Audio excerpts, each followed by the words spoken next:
അനുകൂല കോടതി വിധിക്ക് തൊട്ടുപിന്നാലെ മുൻ ഭാര്യ മഞ്ജു വാര്യർക്കെതിരെ തിരിഞ്ഞ് ദിലീപ്. ഗൂഢാലോചനാവാദം മഞ്ജു വാര്യർ ഉന്നയിച്ചതിന് പിന്നാലെയാണ് തനിക്കെതിരെ നീക്കം തുടങ്ങിയത്. പോലീസ് കെട്ടിപ്പൊക്കിയ കള്ളക്കഥ കോടതിയിൽ പൊളിഞ്ഞെന്നും ദിലീപ് പറഞ്ഞു. ഇതിന് പിന്നിൽ നടന്നിരിക്കുന്നത് ഒരു ക്രിമിനൽ ഗൂഢാലോചനയാണ്. ഈ ഒരു ഗൂഢാലോചനയ്ക്ക് പിന്നിൽ പ്രവർത്തിച്ചവരെ നിയമത്തിന് മുന്നിൽ കൊണ്ടുവരാൻ ഉള്ള പ്രവർത്തനങ്ങൾക്കെല്ലാം അങ്ങേയറ്റം പൂർണ്ണമായ പിന്തുണ നൽകുക എന്നതാണ് നമുക്കിവിടെ ചെയ്യാൻ സാധിക്കുക.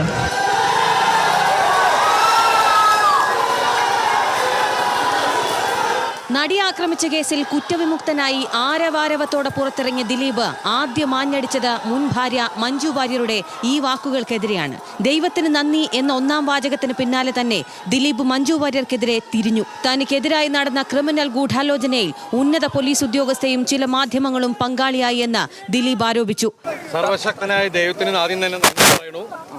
ഈ കേസിലെ ക്രിമിനൽ ഗൂഢാലോചന ഉണ്ട്.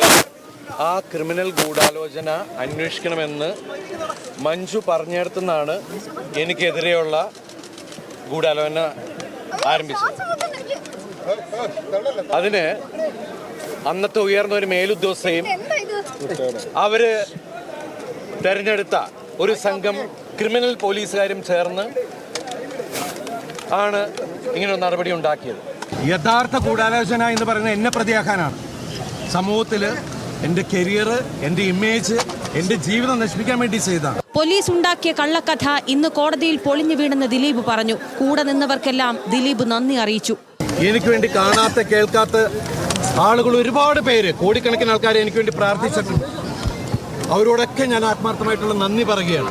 2017 ഫെബ്രുവരി 17 നടി ആക്രമിക്കപ്പെട്ടതിന് പിന്നാലെ കൊച്ചിയിൽ നടത്തിയ ഐക്യദാർഢ്യ യോഗത്തിലാണ് മഞ്ജു വാര്യർ ക്രിമിനൽ ഗൂഢാലോചന എന്ന ആരോപണം ഉന്നയിച്ചത്. ഫെബ്രുവരി 23 ഒന്നാം പ്രതി പൾസർ സുനി അറസ്റ്റിലായപ്പോഴും ആക്രമണം യാദൃശ്ചികമായി നടന്നതല്ലെന്ന് മഞ്ജു പറഞ്ഞിരുന്നു. ക്രിമിനൽ ഗൂഢാലോചന എന്ന ആരോപണം ആദ്യം ഉന്നയിച്ചതും മഞ്ജുവാണ്. കാവ്യ മാധവനുമായുള്ള ബന്ധത്തെക്കുറിച്ച് മഞ്ജുവിനെ അറിയിച്ചുവെന്നതാണ് നടിയോടുള്ള പ്രതികാരത്തിന് കാരണമെന്നും ഇതേ ചൊല്ലി നടിയുമായി കൊച്ചിയിലെ അബാദ് പ്ലാസയിൽ തർക്കമുണ്ടായെന്നും പ്രോസിക്യൂഷൻ വാദിച്ചു. ഈ സാഹചര്യത്തിലാണ് കോടതിക്ക് മുന്നിൽ വെച്ച് തന്നെ മഞ്ജു വാര്യർക്കെതിരെ ദിലീപ് പ്രതികരിച്ചത് നിർണായകമാകുന്നത്. ന്യൂസ് മലയാളം, കൊച്ചി.